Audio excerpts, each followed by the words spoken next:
Red Bharat. നമ്മളോടൊപ്പം ഉള്ളത് മുതിർന്ന മാധ്യമപ്രവർത്തകൻ എ ഹരികുമാർ സാറാണ്. സാർ സ്വാഗതം. നമസ്തേ സാറ്, നമ്മുടെ ഈ ഓപ്പറേഷൻ സിന്ദൂറിൻ്റെ സമയത്താണ് നമ്മൾ ഈ ബ്രഹ്മോസ് മിസൈലിൻ്റെ തീവ്രതയെക്കുറിച്ചുള്ള വാർത്തകളൊക്കെ കൃത്യമായി അറിഞ്ഞത്. അന്ന് വന്ന വാർത്തകൾ അതിൻ്റെ ഫലപ്രാപ്തിയിൽ നമ്മൾ സന്തുഷ്ടരാണ്. റഷ്യയുമായി ചേർന്നുകൊണ്ട് അതിൻ്റെ 2ാം പതിപ്പ് ഇറക്കും എന്നുള്ള വാർത്തകളൊക്കെ വന്നിരുന്നു. പക്ഷേ ഇപ്പോൾ അതിന് ചില വ്യത്യസ്തമായ സൂചനകൾ വരുന്നു. അതിൽ നിന്ന് തൽക്കാലം പിന്നോട്ട് പോകുന്നു എന്നുള്ള ചില വാർത്തകളാണ് ഇപ്പോഴുള്ളത്.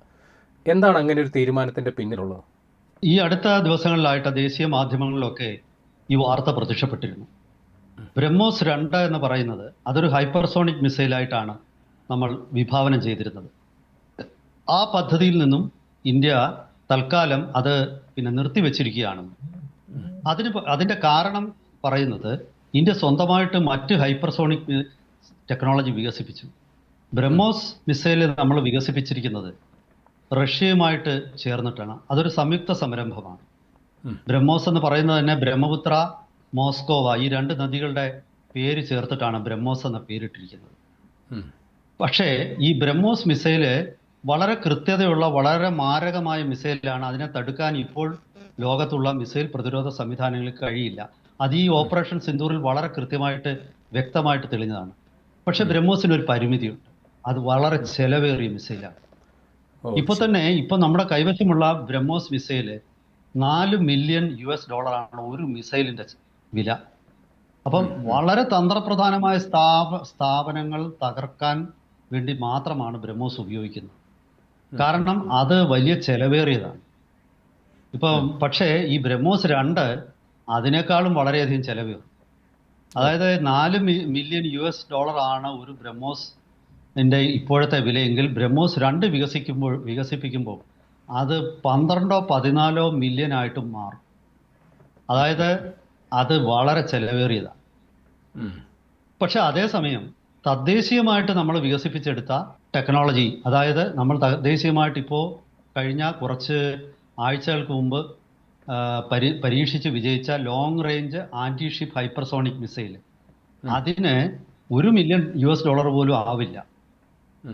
അപ്പോൾ ആ മിസൈലിന്റെ കരയിൽ നിന്നും കരയിലേക്ക് വിക്ഷേപിക്കാനുള്ള ഒരു രൂപമാറ്റം നടത്തിയിട്ട് ആ മിസൈല് ഇപ്പൊ തയ്യാറാവുകയാണ്. ആ ഒരു സാഹചര്യത്തിൽ ബ്രഹ്മോസ് 2 നിർമ്മിക്കേണ്ട കാര്യമില്ലല്ലോ. കാരണം രണ്ടും ഹൈപ്പർസോണിക് മിസൈലാണ്, രണ്ടും ഒരുപോലെ കൃത്യതയുള്ളതാണ്. ബ്രഹ്മോസ് 1 മാക് 2.8 ആണ് അതിന്റെ വേഗത.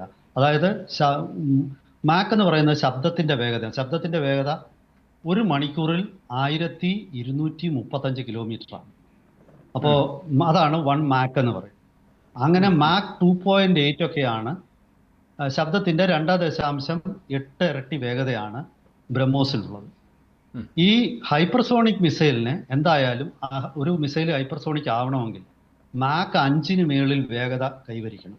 ശബ്ദത്തെക്കാൾ 5 ഇരട്ടിയെങ്കിലും വേഗത വേണം. അപ്പോൾ ബ്രഹ്മോസ് 2 മാക് 6 ആണ് അതിന്റെ വേഗത ഉദ്ദേശിക്കുന്നത്. പക്ഷെ നമ്മളിപ്പോ വികസിപ്പിച്ചെടുത്ത long range anti ship hypersonic മിസൈലും അതേ വേഗത അല്ലെങ്കിൽ അതിനേക്കാൾ കൂടിയ വേഗത അച്ചീവ് ചെയ്തിട്ടുണ്ട്.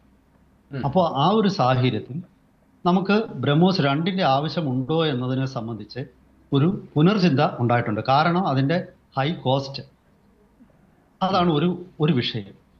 പിന്നെ അത് മാത്രവുമല്ല, ഇന്ത്യ ഈ ബ്രഹ്മോസ് 2 എന്ന് പറയുന്ന അത് ഒരു ക്രൂയിസ് മിസൈലാണ്. ഇപ്പൊ നമ്മളിപ്പോൾ വികസിപ്പിച്ചെടുത്തത് ഹൈപ്പർസോണിക് ഗ്ലൈഡ് വെഹിക്കിൾ എന്ന് പറയുന്ന മറ്റൊരു കാറ്റഗറിയിൽ പെടുന്ന ഒരു ഹൈപ്പർസോണിക് മിസൈലാണ്. അപ്പൊ ഈ ക്രൂയിസ് മിസൈല് ബ്രഹ്മോസിന് സമാനമായ ഒരു ക്രൂയിസ് മിസൈലും ഇന്ത്യ ഇപ്പോൾ ഹൈപ്പർസോണിക് ക്രൂയിസ് മിസൈലും വികസിപ്പിക്കുന്നുണ്ട്. ഇതിലെല്ലാം ഉപയോഗിക്കാൻ പറ്റുന്ന സ്ക്രാംജെറ്റ് എഞ്ചിൻ തദ്ദേശീയമായിട്ട് വികസിപ്പിച്ചു കഴിഞ്ഞു. അത് 12 മിനിറ്റ് തുടർച്ചയായിട്ട് അത് പ്രവർത്തിപ്പിക്കാൻ പറ്റി. അതായത് 12 മിനിറ്റ് എന്ന് പറയുമ്പോൾ ആ വേഗതയായിട്ട് നമ്മൾ താരതമ്യപ്പെടുത്തുമ്പോൾ എത്രായിരം കിലോമീറ്റർ പോകാൻ ശേഷിയുള്ളതാണെന്ന് ഊഹിച്ചാൽ മതി. അപ്പോൾ തീർച്ചയായിട്ടും അത് വിജയകരമാണ് നമുക്ക്. അപ്പോൾ അങ്ങനെയുള്ളൊരു സാഹചര്യത്തിൽ ഈ ഹൈ കോസ്റ്റ് ബ്രഹ്മോസ് 2 വേണമോ വേണ്ടയോ എന്നുള്ള കാര്യത്തിൽ നമ്മളൊരു തീരുമാനം പൂർണ്ണമായിട്ട് എത്തിയിട്ടില്ല. പക്ഷെ അതേസമയം തന്നെ ഈ ബ്രഹ്മോസ് ഇപ്പോഴത്തെ മിസൈലിന്റെ അതേ വേഗതയുള്ള, എന്നാൽ അതിന്റെ പകുതി ഭാരമുള്ള ബ്രഹ്മോസ് നെക്സ്റ്റ് ജനറേഷൻ എന്നൊരു മിസൈൽ നമ്മൾ വികസിപ്പിക്കുന്നുണ്ട്. ഇത് സെയിം ടെക്നോളജിയാണ്. പക്ഷേ കുറച്ചുകൂടെ വളരെയധികം എഫിഷ്യൻ്റ് ആണ്. ആ എഫിഷ്യൻസി കൂട്ടിയിട്ട് ഇപ്പോഴുള്ള ആ പ്രൊപ്പല്ലൻ്റ് ഉപയോഗിച്ച് തന്നെ അതിൻ്റെ മറ്റ് കോമ്പോസിറ്റ് മെറ്റീരിയൽ ഉപയോഗിച്ച് മിസൈലിൻ്റെ ഭാരം കുറയ്ക്കുക. ഈ മിസൈലുകൾക്കൊക്കെ ഭാരം ഉണ്ടാകുന്ന അതിൽ ഉപയോഗിക്കുന്ന ലോഹങ്ങളാണ്. ലോഹങ്ങൾ ഈ മിസൈലുകളിലാകട്ടെ റോക്കറ്റുകളിലാകട്ടെ ഒക്കെ തന്നെ മനുഷ്യനിർമ്മിതമായ കോമ്പോസിറ്റ്സ് ആണ് ഇപ്പോൾ ഉപയോഗിക്കുന്നത്. അത് സ്വാഭാവികമായിട്ടുണ്ടാകുന്ന ഉരുക്കോ അല്ലെങ്കിൽ മറ്റു രീതിയിലുള്ള ടൈറ്റാനിയമോ ഒന്നും അല്ല, മനുഷ്യനിർമ്മിതമായ പുതിയ ലോഹങ്ങൾ. അത് പിന്നെ പ്രകൃതിയിൽ സ്വാഭാവികമായിട്ടുണ്ടാകുന്ന ലോഹങ്ങളെക്കാൾ കരുത്തുള്ളതും ചൂടിനെ അതിജീവിക്കാൻ പറ്റുന്നതും എന്നാൽ ഭാരം കുറവുള്ളതുമായിരിക്കും. പിന്നെ മറ്റ് ഒരു മിസൈലിന്റെ ചെലവ് എന്ന് പറയുന്നത് സെൻസറുകൾ എന്ന് പറയും. അതായത് എല്ലാ മിസൈലിലും ഒരു ചെറിയ റഡാർ ഉണ്ടാവും മിസൈലിന്റെ അറ്റത്ത്. ഈ റഡാറിലൂടെയാണ് മിസൈൽ നാവിഗേറ്റ് ചെയ്യുന്നത്. രണ്ട് തരത്തിലുണ്ട്. ഈ റഡാർ ഉപയോഗിച്ച് സാറ്റലൈറ്റ് ലിങ്കിലൂടെ GNSS-ലൂടെ നാവിഗേറ്റ് ചെയ്യും.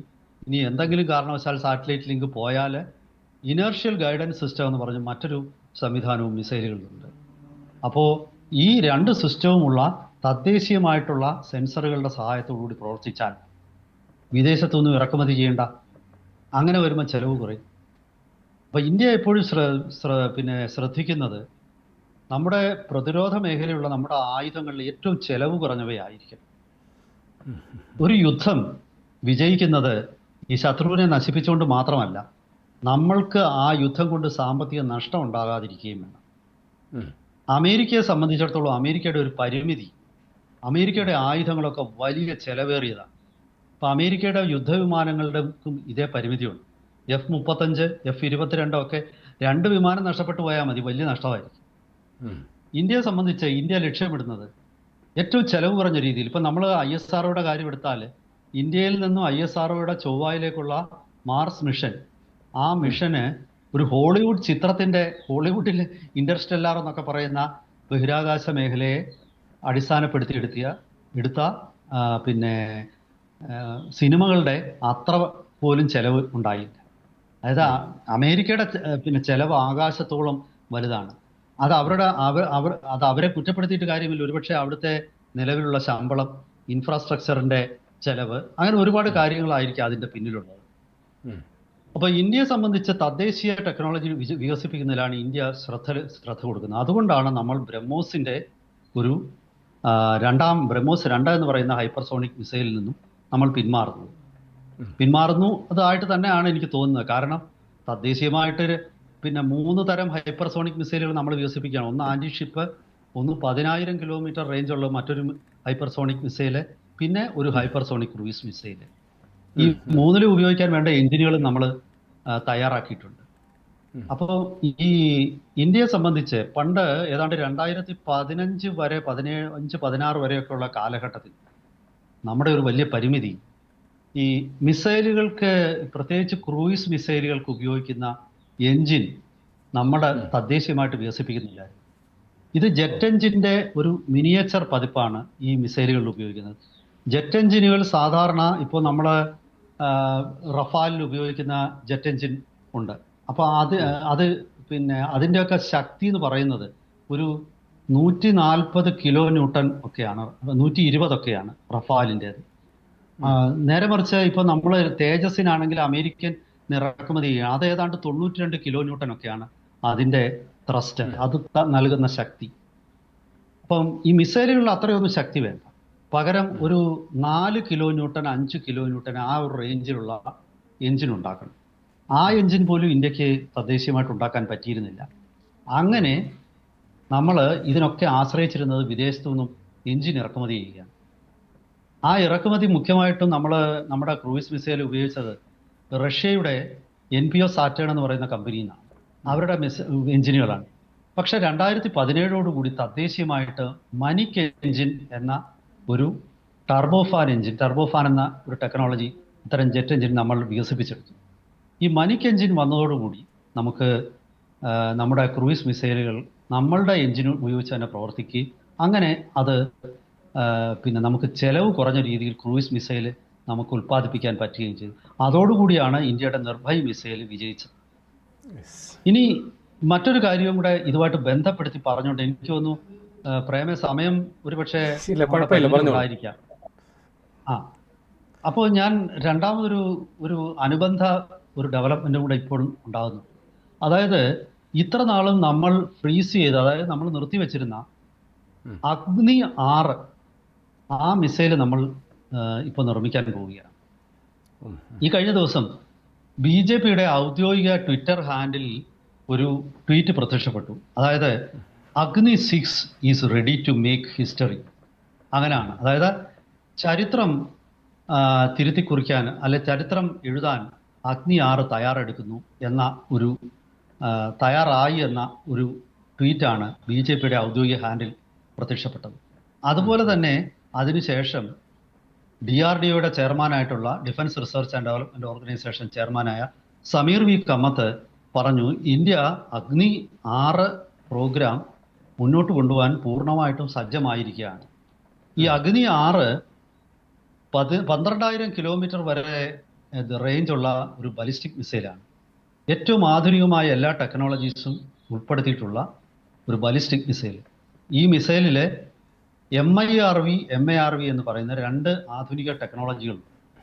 MARV എന്ന് പറഞ്ഞാൽ മാനുവറബിൾ റീ എൻട്രി വെഹിക്കിൾ എന്നാണ് അതിൻ്റെ അർത്ഥം. അതായത് ആകാശത്തിൽ നിന്നും ഭൂമിയിലേക്ക് വരുന്ന ഈ ബാലിസ്റ്റിക് മിസൈലുകളെല്ലാം തന്നെ താഴെ നിന്ന് മുകളിലോട്ട് കുതിച്ചിട്ട് ഭൂമിയുടെ അന്തരീക്ഷത്തിന് പുറത്ത് എന്നിട്ടാണ് അതിൻ്റെ ഫൈനൽ ഫേസ് ലക്ഷ്യസ്ഥാനത്തിലേക്ക് വീണ്ടും താഴേക്ക് വരുന്നത്.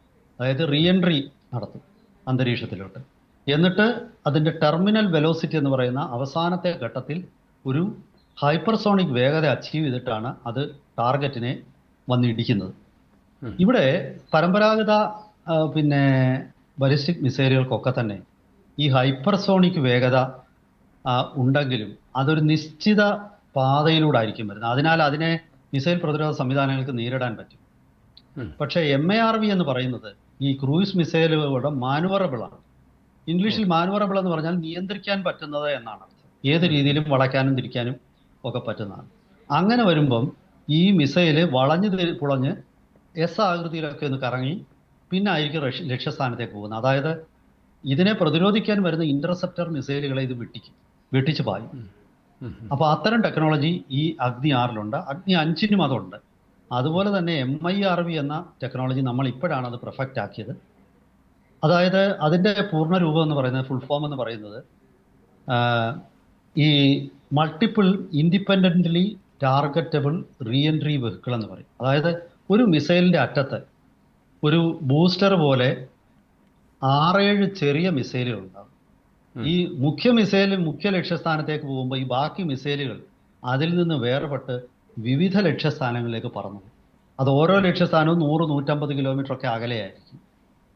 ഇതിന്റെ പ്രത്യേകത എന്താണെന്ന് വെച്ചാൽ മിസൈൽ പ്രതിരോധ സംവിധാനങ്ങൾക്ക് ഇതിനെ തടയാൻ പറ്റില്ല. അവയൊക്കെ വെട്ടിച്ചാണ് ഇത് കടന്നു പോകുന്നത്. അങ്ങനെയുള്ള ആ ടെക്നോളജി സഹിതം അതുപോലെ തന്നെ ആന്റി റഡാർ പെയിന്റ് കോട്ടി, അതായത് റഡാറിൽ നിന്ന് വരുന്ന തരംഗങ്ങളെ പ്രതിരോധിക്കാനും അത് തിരിച്ച് റഡാറിലേക്ക് പോകുമ്പോഴാണ് ഒരു റഡാർ എപ്പോഴും ഒരു മിസൈലിനെ കണ്ടെത്തുന്നത്. അത് പൂർണ്ണമായിട്ടും ഇല്ലാതാക്കുന്ന തരം കോട്ടിങ്ങുകൾ, അതുപോലെ അത്യന്താധുനിക സെൻസറുകൾ, ഇതെല്ലാം ഘടിപ്പിച്ചിട്ടുള്ള മിസൈലാണ് അഗ്നി 6. പിന്നെ അഗ്നി 5 വരെ നമ്മൾ വികസിപ്പിച്ചെങ്കിലും അഗ്നി 6 വികസിപ്പിച്ചില്ല. കാരണം അത് അമേരിക്ക വരെ എത്തുന്നതാണ്. അപ്പം US ഒരു ത്രെട്ടാകുമോ എന്ന് കരുതിയിട്ടാണ് നമ്മൾ അത് വികസിപ്പിക്കാതിരുന്നത്. ഇപ്പോൾ നമ്മളെ സംബന്ധിച്ചിടത്തോളം US എന്ത് ചിന്തിച്ചാലും നമുക്ക് പ്രശ്നമില്ല. മിസൈൽ ടെക്നോളജിയുടെ കാര്യത്തിൽ ലോകത്തിലെ എല്ലാ ആധുനിക ടെക്നോളജിയും നമ്മുടെ കൈവശമുണ്ട്. അത് റാംജെറ്റ് എന്ന് പറയുന്ന ഈ സൂപ്പർസോണിക് മിസൈലുകൾ നിർമ്മിക്കാനും BVR മിസൈലുകൾ നിർമ്മിക്കാനുള്ള ടെക്നോളജി ആണെങ്കിലും, സ്ക്രാംജെറ്റ് എന്ന ഹൈപ്പർസോണിക് മിസൈൽ പ്രവർത്തിപ്പിക്കാൻ ഉപയോഗിക്കുന്ന ടെക്നോളജി, ഇതെല്ലാം നമ്മുടെ കൈവശമുണ്ട്. മാത്രമല്ല നമ്മൾ MTCR എന്ന് പറയുന്ന മിസൈൽ ടെക്നോളജി കൺട്രോൾ റഷീം, ആധുനിക മിസൈലുകളുള്ള അതിൻ്റെ ടെക്നോളജി കൈവശമുള്ള രാജ്യങ്ങളുടെ കൂട്ടായ്മയിൽ നമ്മളിപ്പോൾ അംഗമാണ്. നമ്മളെ ഒരു രീതിയിലും ബാധിക്കാനിടയില്ല. അത് കാരണം നമ്മൾ ഈ അഗ്നി 6 വികസിപ്പിക്കാൻ തീരുമാനിച്ചു. നമ്മൾ മിസൈലുകളുടെ കാര്യത്തിൽ പൂർണ്ണതയിലേക്ക് എത്തുകയാണ്. വരും ദിവസങ്ങളിൽ ഹൈപ്പർസോണിക് ആയാലും അഗ്നി മിസൈലിനെ സംബന്ധിച്ചായാലുമുള്ള ഏറ്റവും പുതിയ സംഭവവികാസങ്ങൾ നമ്മുടെ പ്രേക്ഷകരിലേക്ക് നമുക്ക് എത്തിക്കാൻ കൂടുതൽ വിശദാംശങ്ങളുമായിട്ട് നമുക്ക് വീണ്ടും വരാം. അതുവരെ നമുക്ക് ഒരിക്കൽ കൂടി എല്ലാവർക്കും നമസ്കാരം.